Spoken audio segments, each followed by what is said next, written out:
pasal 3 ya, kita lihat. Perhatikan baik-baik ayat 1. Kalimat awal, perhatikan.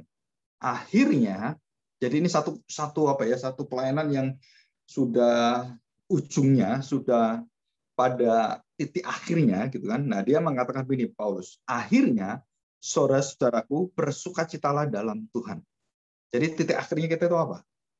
Kesedihan, putus asa, tanpa harapan, gelisah, takut? No.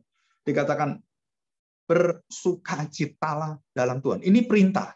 Jadi itu ada dalam dirimu dan mengalahkan segala-galanya. Bersukacitalah dalam Tuhan. Nah, menuliskan hal ini lagi kepadamu tidaklah berat bagiku dan memberi kepastian kepadamu. Nah, apa yang terjadi? Perhatikan baik-baik ya. Dan Paulus melihat waktu dia tidak hadir, itu mengerikan terjadi di gereja. Nah, hati-hatilah terhadap anjing-anjing. Hati-hatilah terhadap pekerja-pekerja jahat. Yang hatinya itu seperti yang diberitahukan, penuh dengan kebencian, iri hati. Wah, itu jahat ya. Yang ketiga, hati-hatilah terhadap penyunat-penyunat palsu. Artinya, penyunat-penyunat palsu adalah orang-orang sepertinya rohani, sepertinya baik, yang luar biasa, mulutnya, doanya, tapi dikatakan penyunat palsu. Jadi ada 3 identitas yang Paulus katakan, kamu waspada dengan 3 orang macam ini di dalam gerejamu. 3, karena kitalah orang-orang bersunat yang rohani ya, yang beribadah oleh Roh Allah dan bermegah dalam siapa? Kristus Yesus. Bermegah hanya dalam Kristus Yesus. Dan tidak menaruh percaya kepada hal-hal lahiriah. Jadi kita beribadah apapun, jangan pernah kamu menaruh percaya lahiriah. Contohnya begini, aduh, kita hari ini diberkati luar biasa. Kenapa ya? Wah, kita mendapatkan ibadah yang sangat indah. Puji-pujiannya indah. Kemudian, waduh, pohon Natalnya itu sangat indah. Gitu. Nah, itu dikatakan menaruh percaya pada hal-hal yang lahiriah. Nah, Pak, yang rohani gimana? Nah, berita firman Tuhan dan seluruh acara itu menyatakan hati Tuhan dan membawa hati kita bertumbuh, mengubah hidup kita. Nah, itu yang dikatakan berita sukacitanya itu di situ. Perubahan hidup kita. Bukan cuma kamu kagum, waduh, Natalnya luar biasa, lihat gini, waduh, lampu. Wah, ada gereja kayak gini ya, bagus ya. Bukan itu lahiriah. Ya, itu lahiriah.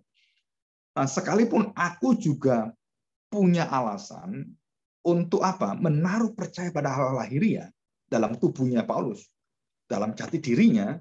Jika ada orang lain menyangka dapat menaruh percaya pada hal-hal lahiriah, oh, aku lebih lagi, lebih daripada kamu, aku bisa memegahkan diri lebih daripada semuanya. Dari segi pengetahuan, kepintaran, otoritas, bagaimana orang memberikan saya hak dan juga untuk mengerjakan semua yang tidak mungkin kerjakan orang lain, itu Paulus. Dari asal usul dia juga sama. Coba ini kita lihat ya. Jika ada orang lain menyangka dapat menaruh percaya pada hal-hal lahiriah, aku lebih lagi. 6. Disunat pada hari ke-8. 1. Ya, kalian catat ini ya. Dikasih dalam firman Tuhan itu, kalian kasih 1. Apa yang keunggulan Paulus yang luar biasa itu? 1. Disunat pada hari ke-8. Menunjukkan bahwa semua orang Yahudi disunat semua. Ya, keyahudian dia.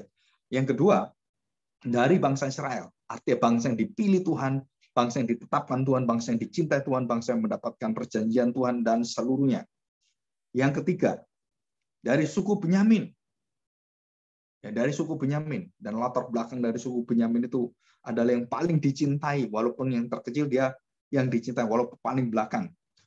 Yang keempat, orang Ibrani asli. Jadi nggak ada campurannya saya. Sedikit pun nggak ada. Dan dikatakan di sini tentang pendirian terhadap hukum Taurat. Aku orang Farisi. Jadi Paulus itu jabatannya dalam rohani apa? Orang Farisi. Dan dia bukan juga orang yang ahli Taurat. Jadi orang Farisi itu ahli Taurat. Orang ahli Taurat belum tentu orang Farisi. Jadi orang Farisi dalam kedudukan rohani lebih tinggi dari ahli Taurat. Ya, semua berasal dari sana. Jadi ini keimaman sebenarnya kita lihat. Nah, ini yang pertama disunat, bangsa Israel, suku Benyamin, Ibrani asli, dan kelima tentang pendirian hukum Taurat, aku orang Farisi. Ya. kelima, keenam. Ya, keenam. Tentang kegiatan aku menganiaya jemaat, tentang kebenaran dalam menaati hukum Taurat, aku tidak bercacat. Itu keenam. Jadi kesetiaan dia untuk memegang hukum Taurat itu sampai dia lakukan, bahkan yang mengatakan Taurat sudah tidak berlaku, sudah dihapus, dan akulah penggenap Taurat, semua pengikut Yesus Kristus aku akan bunuh. Karena apa? Kan aku setia pada Taurat. Nah, itu tujuan di situ. Jadi mengapa Paulus itu membunuh orang Kristen, mengejar-ngejar orang Kristen? Karena Yesuslah yang menyebabkan mereka seperti itu. Jadi yang diburu sebenarnya siapa? Tuhan Yesus sebenarnya gitu ya, yang sebenarnya nggak bisa diburu. Karena Tuhan Yesus pernah mengatakan menggenapi Taurat, dan jelas sekali dikatakan dia menaati hukum Taurat dan dia menganiaya jemaat karena kebenaran itu yang dia dianggap benar, dan dia tidak bercacat, artinya dia betul-betul lakukan, dan dia dengan sempurna istilahnya dalam agamanya Keyahudian itu, dia membunuh orang itu adalah memuliakan Tuhan. Menangkapi orang Kristen itu adalah satu pekerjaan yang indah. Jadi orang-orang radikal itu sama dengan Paulus. Sebenarnya kepercayaan keberaniannya itu, nekatnya itu seperti Paulus yang ya kita tahu Paulus akhirnya bertobat. Ayat 7. Tetapi yang dahulu merupakan keuntungan bagiku, sekarang kuanggap rugi karena Kristus. Ya, kuanggap rugi. Sebenarnya perkataan rugi itu kalau diselidiki adalah sampah. Sebenarnya kuanggap sampah. Yang dulu itu sangat mulia, itu kuanggap sampah. Nah, sebaliknya, Paulus sekarang ini seperti, perbedaannya itu begini. Seperti mutiara yang ada di dalam kotoran dan tertutup dengan dosanya dan diambil Tuhan dan kemudian dibentuk oleh Tuhan dalam kehidupan dan dimuliakan oleh Tuhan. Itu Paulus. Ya. Jadi orang Kristen palsu dan Kristen sejati itu sangat mudah. Bagaimana? Ya dites dengan hal-hal seperti ini.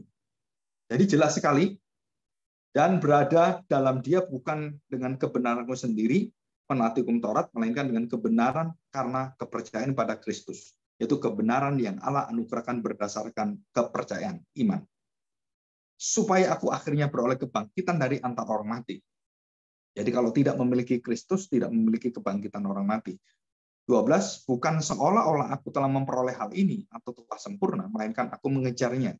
Kalau aku dapat juga menangkapnya, karena aku pun telah ditangkap Kristus. Ya, oke. Kita masuk ke pasal yang keempat. Pasal yang keempat. Nasihat-nasihat Paulus yang terakhir. Apa nasihat Paulus yang terakhir? Dan ini banyak disalahgunakan dan disalahkhotbahkan. Mispreaching, misinterpretation juga, dan miscommunication, terus misunderstanding juga. Jadi disalah mengerti. Jadi misunderstood, disalah mengerti. Ya, perhatikan kalimat ini. Nasihat-nasihat terakhir. Ayat kedua. Yudia kunasihati dan Sintike kunasihati supaya sehati sepikir dalam Tuhan. Ya, kita sudah lihat, sudah bahas sebelumnya. Bahkan ku minta juga kepadamu Sunsugos, temanku yang setia, tolonglah mereka. Karena mereka telah berjuang dengan aku dalam pekabaran Injil, pemberitaan Injil. Dari awal sampai akhir Paulus tetap pemberitaan Injil tentang Kristus Yesus, tentang kerajaan Allah, tentang kerajaan Kristus. Bersama-sama dengan Clemens dan kawan-kawanku sekerja yang lain yang nama-namanya tercantum dalam kitab kehidupan. Luar biasa ya. Jadi nama-nama itu ada dalam kitab kehidupan. Ingat, Paulus pernah diangkat ke surga. Paulus pernah diangkat ke surga. Jadi kitab kehidupan itu. 4, bersukacitalah senantiasa dalam Tuhan. Sekali lagi kukatakan bersukacitalah. Jadi seluruh tema terbesar Filipi adalah bersukacitalah di dalam Kristus. Itu tema terbesar. Ya, hendaklah kebaikan hatimu diketahui semua orang. Tuhan sudah dekat. 6, janganlah hendaknya kamu khawatir tentang apapun juga, tetapi nyatakanlah dalam segala hal keinginanmu kepada Allah dalam doa dan permohonan dengan ucapan syukur. Damai sejahtera Allah yang melampaui segala akal akan memelihara hati dan pikiranmu dalam Kristus Yesus. Selalu melalui Kristus Yesus. Ya, dalam Kristus Yesus. 8. Nah, ini ayat yang disalah mengerti. Cepat bahkan. Perhatikan, seluruh perjalanan Paulus dalam penderitaan, dalam semuanya itu, kemudian ada orang berkhotbah dan menyampaikan khotbahnya jauh daripada latar belakang yang ada dalam iman Kristen. Wah, kamu akan sukses, kamu kalau mengatakan itu akan terjadi apa yang kamu ingini. Nah, itu semua adalah mengkhianati isi firman Tuhan. Perhatikan, ayat 8. Jadi akhirnya, saudara-saudara, semua yang benar, semua yang mulia, semua yang adil, semua yang suci, semua yang manis, semua yang sedap didengar, semua yang disebut kebajikan dan patut dipuji. Pikirkanlah semuanya itu. Jadi ada berapa? 8 poin yang sangat indah. Jadi kita diarahkan bahwa secara hidup nanti bersama dengan Kristus, kamu akan menghadapi segala kesulitan apapun, tapi kamu akan memiliki pikiran yang bersukacita. Apa itu? 8 fold, jadi 8 segi, 8 segi, 8 kekuatan yang ada, yang membuat hatimu selalu bersukacita. Perhatikan baik-baik. Dikatakan semua yang benar. Jadi jangan pikir yang salah, jangan pikir yang nggak benar. Semua yang benar itu adalah firman Tuhan. Baik itu keteladanan para hamba Tuhan, rasul, dan semuanya. Itu semua firman Tuhan yang hidup. Dan semua yang adil melalui kehidupan itu, melalui janji setia Tuhan, semua yang suci, semua yang manis, semua yang didengar, nah itu yang akan memelihara kamu. Dan patut dipuji, dikebajikan semuanya.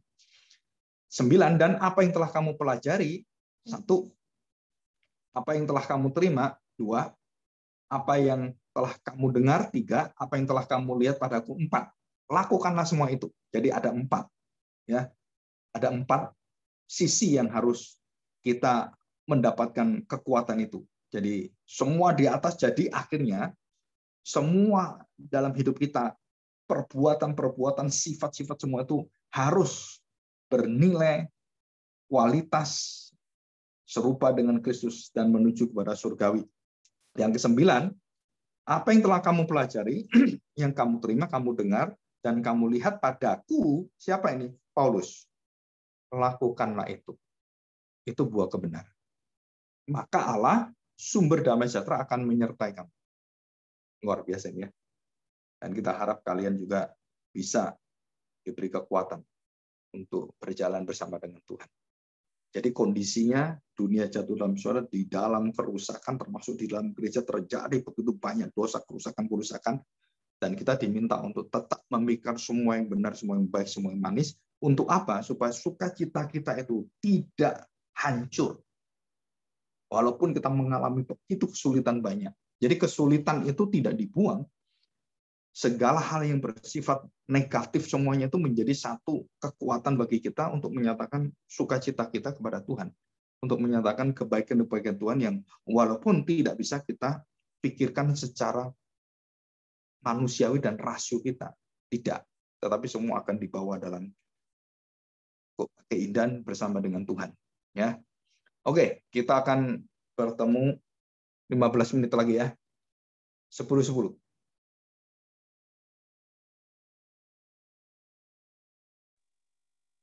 Oke, Pak. Ya. Systematic theology nanti.